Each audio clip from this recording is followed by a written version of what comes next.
myself doing it. I didn't see any reason why anybody else would. And he was very good at it. He runs it down. He was really good at guitarist. Is that right? Yeah, he does. He always says he wasn't, but he was. That's why he got Infusion.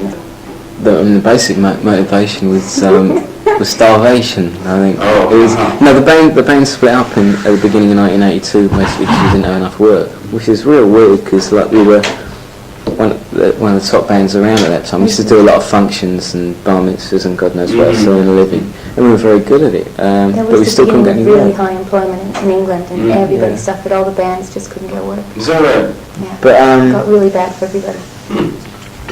but so what I tried to do first of all was try to find other jobs as a guitar player, and I couldn't find anything remotely relating to what I've been doing or what I wanted to do. So I thought the only way I was going to play the kind of music I wanted to was to write it myself. So that's when I started writing really in earnest. I mean, that's the biggest difference, in that the band I was in before, I wasn't doing that much writing. We were playing stuff by like Chick Corea, Al Di Meola, Weather Report, Steely Dan, that kind of stuff.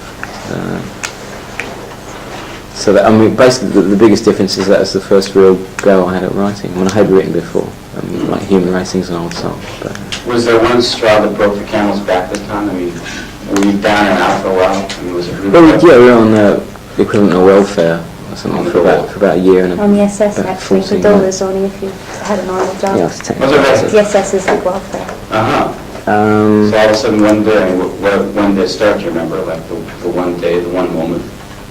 There wasn't. Well, at first, I mean, there isn't really one moment. Because I mean, first of all, the band splits up and you go to sign on, and you still feel a hope, and you're still looking for. You're not particularly worried. You've got a bit of money in the bank. You still got a reasonably positive attitude. But then it gets to the stage where you've spent the little money you have on making demos, and nobody's interested. I mean, that is the point where it all gets. And I put an advert in Melody Maker to find management. And I got a whole batch of replies back, which were totally useless. I mean, after a long wait and stuff, and that was the down point, you know. And the up point came about a week later when I got sort of one of the stragglers' letters turned up, and that was my manager. So out of nowhere, he said, "Hey, can I have a listen?" So that was the big turning point. Is that right? So you pretty much knew what you wanted, though, and you kind of knew the ins and outs of the business and what you needed to. Not the business. The only thing I knew about was actually playing, physically playing. I didn't know anything about the music business.